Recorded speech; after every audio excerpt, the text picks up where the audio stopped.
il nous faut cependant prendre acte du tsunami qui nous a frappés. Du coup d'État malien d'août 2021 à celui de Libreville le 30 août dernier, en passant par la Guinée-Conakry, le Burkina Faso et le Niger, ce qui s'est passé en Afrique francophone s'apparente à un mouvement tectonique profond. Si nous ne sommes plus compris de nos amis africains, dans les chancelleries comme dans la rue, c'est parce que nous ne sommes tout simplement pas compréhensibles. Il est temps que la France renoue avec une politique africaine qui constituera le cadre des partenariats qu'elle proposera en toute transparence à nos amis africains. Et vous aurez écouté il y a quelques semaines un rapport du gouvernement français, des autorités françaises, pour déterminer une nouvelle coopération avec l'Afrique. C'est tellement bien quand tu les écoutes, les défauts. Mais ça, c'est la même chose, c'est les discours. Est-ce que vous savez qu'en dessous, ils sont en train de chercher à déstabiliser nos pays? Tout le monde a vu dans les antennes récemment un officier des services de contre-espionnage français qui dit que c'est bien maintenant qu'ils ont quitté le Niger, ils peuvent faire des actions de déstabilisation clandestine. En étant présents, nous pouvions mieux nous protéger des actions des groupes djihadistes. D'un autre côté aussi, peut-être maintenant, notre ambassadeur et notre contingent n'étant plus otages au Niger, en quelque sorte, dans cette position de Fort Alamo, nous aurons peut-être plus de latitude pour monter des opérations de déstabilisation, cette fois-ci plus clandestines. Nous aurons peut-être plus de latitude pour monter des opérations de déstabilisation, cette fois-ci plus clandestines. Mais il y a plus grave. Hier, vendredi le 24, l'ancien ambassadeur de France ici, qu'on appelle Nicolas Lormand, qui passe tout le temps dans les réseaux au Mali à parler, ils ont organisé une réunion à l'Assemblée nationale française. Vous savez ce qu'ils disent aux gens? Que ce qu'il y a au Mali, au Burkina et au Niger, ça ne va pas durer, parce qu'ils sont en train de travailler. Ils vont les déstabiliser. Ils vont les pousser à s'entretuer. Ça, c'est hier seulement vendredi. Et vous savez qu'ils ont fait? Ils ont réuni ce qu'ils appellent la communauté étrangère pour écouter des officiels français. Mais ils ont sélectionné les gens qui sont réceptifs à leur message. C'est les mêmes, on voit beaucoup dans les réseaux, qui disent qu'ils soutiennent la transition. Ils ont été là-bas. Et voici ce qu'ils leur ont dit. Nous allons les déstabiliser, nous nous attendons. D'ailleurs, on a des gens qui travaillent déjà sur le terrain. Ça, c'est hier vendredi.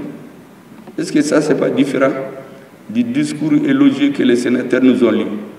Bon, c'est comme ça qu'ils fonctionnent. Merci Madame la Présidente.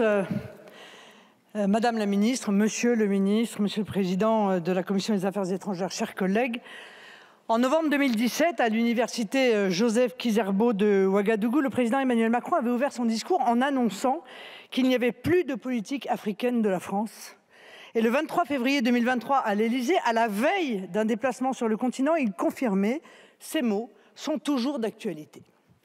Eh bien, une fois n'est pas coutume, je dois reconnaître que le président de la République a magistralement résumé la situation. Il n'y a plus, en effet, de politique africaine de la France. Sous Emmanuel Macron, celle-ci a disparu. Elle s'est envolée, volatilisée dans un magma d'erreurs, d'incohérences et de contradictions dont la sinistre mésaventure nigérienne de ces derniers mois aura été le point d'orgue. Les premiers à en prendre bonne note, et comment pourrait-il en être autrement, sont les Africains eux-mêmes, qui ne peuvent que constater l'effacement de l'influence française sur le continent. Contrairement au président de la République, je crois quant à moi que la disparition de sa politique africaine constitue un drame pour la France et une très mauvaise nouvelle pour l'Afrique.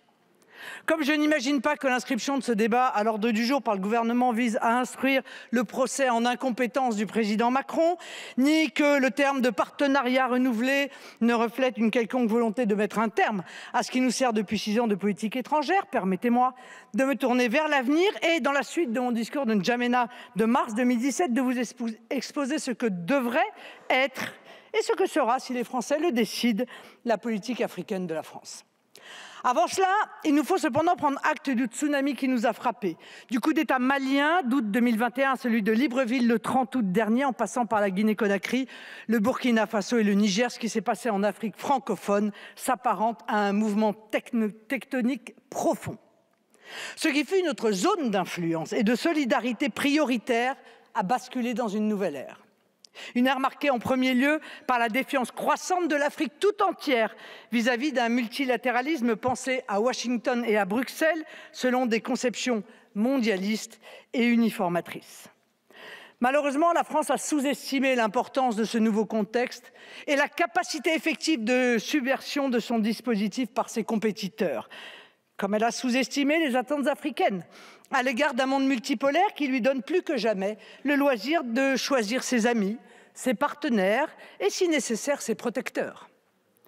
La politique menée ces dernières années au Sahel en est peut-être la plus visible illustration. Malgré le professionnalisme et le courage de notre armée, à qui je rends ici un hommage appuyé, Emmanuel Macron a surestimé notre capacité à changer la donne stratégique dans la région. Et je ne parle pas de sa volonté d'externaliser une partie de notre diplomatie à l'Union européenne, dont le rôle joué dans cette région est là aussi un échec. Plus grave, cette stratégie va à l'encontre même des intérêts de notre pays. Malgré ce constat accablant, comme j'aime à le répéter, il n'y a pas de fatalité. Dans ce domaine aussi, d'autres choix politiques peuvent aboutir à d'autres résultats. Il y a en revanche une forme d'urgence, car nos compétiteurs ne nous attendent pas. Et comme il est compréhensible, les Africains se tournent vers les puissances qui paraissent le plus en mesure de leur apporter les soutiens dont ils ont besoin. Néanmoins, notre pays dispose sur le continent d'un capital d'histoire et de langue partagée dont j'ai la conviction qu'il nous permet toujours de nous inscrire dans le temps long de l'Afrique et de ne pas désespérer. J'entends donc proposer ma vision d'une relation entre la France et l'Afrique qui récuse les repentances infondées et les nostalgies d'antan. Avec la même conviction, je récuse l'inscription de la relation franco-africaine dans un cadre multilatéral désincarné qui impose au continent des modèles politiques, économiques et même anthropologiques qui ne tiennent pas compte de son génie propre. Comme je l'ai dit à cette même tribune il y a tout juste un mois, que ce soit en Afrique ou dans d'autres régions du monde, la politique étrangère de la France doit s'enraciner sur la reconnaissance préalable de deux certitudes.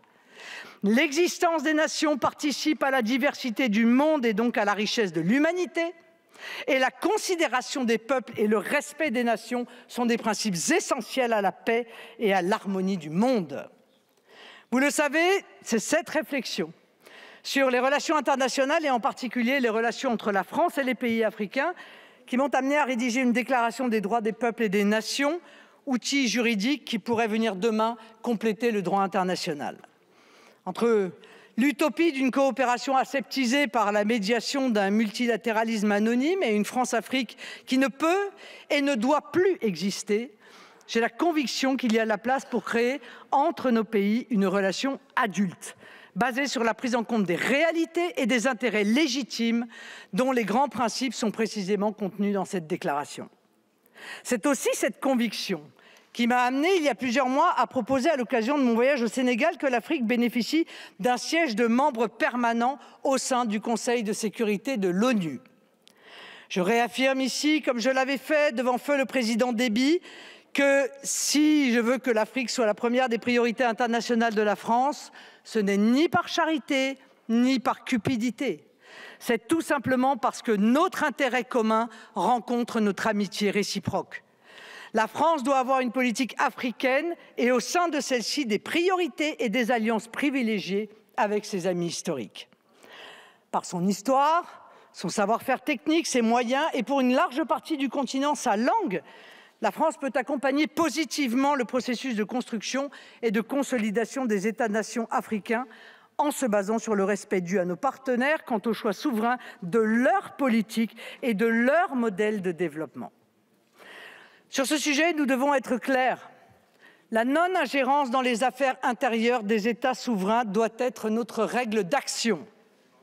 J'ai d'ailleurs souhaité consacrer solennellement ce principe dans l'article 3 de la Déclaration des droits des peuples et des nations, qui dispose que les États déterminent librement les éléments de leur statut politique et poursuivent leur développement selon leur volonté propre et sans ingérence extérieure. À titre d'illustration, je considère que l'implication directe de l'armée française sur le terrain devrait et devra répondre à des objectifs politiques et stratégiques précis, être limitée dans le temps et disposer d'un horizon de retrait clairement défini.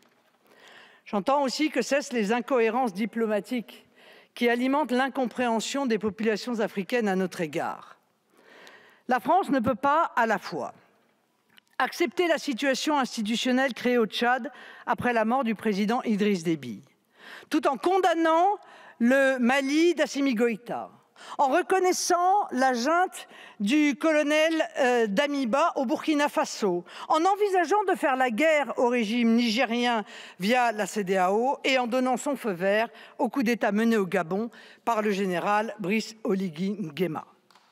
Il arrive un moment où les subtilités théoriques se transforment en arguties rhétoriques qui finissent en douloureuses contorsions et fait le lit du sentiment de deux poids, deux mesures. Je le dis sans ambages, si nous ne sommes plus compris de nos amis africains, dans les chancelleries comme dans la rue, c'est parce que nous ne sommes tout simplement pas compréhensibles. Ce qui revient à dérouler un tapis rouge à toutes les interprétations et manipulations de nos concurrents. Or, pour comprendre les enjeux, être compréhensible pour nos partenaires, bref, pour mener une politique étrangère digne de ce nom, nous avons besoin d'experts. Cela nécessite de renforcer la formation des diplomates, d'agents de renseignement et de militaires aux relations bilatérales et non de mettre en place une absurde réforme du corps diplomatique. Je note d'ailleurs que la question des moyens humains est assez longuement évoquée dans le rapport de nos collègues Fuchs et Tabarot. Aujourd'hui, peut-être même plus qu'hier, les enjeux communs que j'évoquais plus haut, les sujets où les intérêts de la France et ceux des pays africains convergent, ne manquent pas. Démographie, énergie, environnement, sécurité. Devant une telle liste, l'absence de politique africaine revendiquée par le président de la République apparaît comme une absurdité, une incongruité, j'ose dire, une faute politique. Alors que le continent a dû faire face au choc de la pandémie, puis aux effets dévastateurs de l'inflation induite par la guerre en Ukraine et la désorganisation des marchés alimentaires, il est temps que la France renoue avec une politique africaine qui constituera le cadre des partenariats qu'elle proposera en toute transparence à nos amis africains. Une politique africaine qui réponde à une définition clarifiée de nos intérêts dans cette partie du monde, en particulier la prévention des migrations, la sécurisation de nos ressortissants, la dynamisation de la francophonie et le développement de nos échanges commerciaux qui sont scandaleusement insuffisants. Je rappelle en effet que la zone franc ne représente que 0,6% du commerce extérieur français. Et puisque j'évoque la francophonie, permettez-moi de m'arrêter quelques instants dessus. La francophonie est en effet l'autre grande réalité humaine qui doit structurer notre partenariat avec l'Afrique, car elle trouve sur le continent africain un cadre de développement naturel. La francophonie n'est pas, à mes yeux, la roue de secours de l'influence française. Comme le disait Léopold Sédar Senghor, la francophonie est un mode de pensée et d'action, un canal naturel de dialogue et d'échange pour les pays ayant le français en partage et pour près de 300 millions d'hommes et de femmes de par le monde, dont beaucoup vivent sur le continent. La francophonie est essentielle parce qu'elle apporte au monde, en termes de préservation de la diversité culturelle et linguistique, mais elle doit apparaître aussi comme directement utile à la jeunesse africaine. Au-delà de la langue, qui doit bien sûr servir à promouvoir les coopérations éducatives, scientifiques, universitaires, techniques, la francophonie devra être la base du développement d'une véritable union francophone, dont j'ai d'ailleurs eu l'occasion de présenter les grandes lignes durant la campagne présidentielle, avec notamment un volet économique et financier comportant la création d'une banque de développement de la francophonie, à laquelle serait adjointe une agence francophone de promotion de l'industrialisation en Afrique. Cette agence pourrait notamment relancer l'initiative portée il y a quelques années par Jean-Louis Borloo d'électrification de l'Afrique. À plus court terme, je suis convaincu qu'il faut dépasser la notion d'aide publique au développement, qui est une notion étroitement budgétaire, pour redonner tout son lustre au concept de coopération. La coopération rénovée, c'est notamment la promotion des investissements pour aider l'Afrique à réussir son industrialisation et sa montée en gamme technologique et productive. Pour l'aider dans cette voie, il manque aujourd'hui à la France un ministère de la coopération qui assure la tutelle effective de l'Agence française de développement et qui donnerait des impulsions conformes à une loi d'orientation de 5 ans qui devrait être votée après un large débat. Cette loi devrait notamment avoir pour objectif de donner un avenir à la jeunesse africaine sur le sol africain. Que les choses soient claires, L'avenir de la jeunesse africaine ne peut et ne doit pas être la migration. Il est urgent de mettre un terme à la situation mortifère que nous constatons depuis des années. Sur ce point, je reprends avec constance les mots que j'adressais aux Africains à N'Djamena en 2017. Ceux qui partent sont souvent dynamiques et audacieux. C'est la sève vitale de vos peuples qui s'échappe, alors que vous avez tant besoin d'eux pour relever les innombrables défis de l'avenir. Leur faire croire le contraire est non seulement dangereux pour eux, mais aussi à l'opposé de la volonté du peuple français, au nom duquel, je vous le rappelle, chers collègues, nous légiférons. Nous avons donc, Français et Africains, dès maintenant, la responsabilité de tout faire pour voir aboutir un cercle vertueux qui amènera 2 milliards d'Africains à vivre de leur travail selon leurs valeurs propres, leur propre identité et leur propre culture sous la gouvernance d'États stables. C'est l'intérêt de la France, c'est l'intérêt des pays africains et c'est plus largement une nécessité pour la stabilité du monde. Partant de ces intérêts de notre pays en Afrique, intérêts que nous n'avons pas à cacher parce qu'ils sont légitimes et donc compréhensibles par tous, découleront des objectifs logiques, des politiques publiques cohérentes et des moyens adaptés. La politique africaine de la France doit redevenir une réalité et nous donner ainsi un réel instrument de solidarité internationale et un outil de rayonnement et de sécurité au bénéfice partagé de l'Afrique, de notre pays et d'une histoire commune. Après 6 ans de macronisme et une telle dégradation des relations entre la France et les peuples et nations africaines, je n'ai pas un mot à enlever à mes propos adressés aux Africains. Travaillons ensemble dans le respect et la confiance à la construction d'un futur qui verra nos peuples vivre dignement chez eux, tout en s'ouvrant d'autant mieux les uns aux autres qu'ils seront qui ils sont, d'où ils viennent et où ils vont. Je vous remercie. Merci cher ami d'avoir regardé cette vidéo jusqu'à la fin. Dis-moi en commentaire ce que tu penses de ce discours de Marine Le Pen sur la situation de la France en Afrique. La grande question que je me pose est de savoir si les pays africains sont-ils encore prêts à renouer avec la France? Les propositions faites par Marine Le Pen sont-elles suffisantes pour rassurer les Africains? Le Premier ministre malien, son Excellence Choguel Maïga met en garde. Une nouvelle coopération avec l'Afrique, c'est tellement bien quand tu les écoutes, les défauts. Mais ça, c'est la même chose, c'est les discours. Est-ce que vous savez qu'en dessous, ils sont en train de chercher à déstabiliser nos pays? Merci de me donner ton avis avant de partir. À très bientôt, cher ami.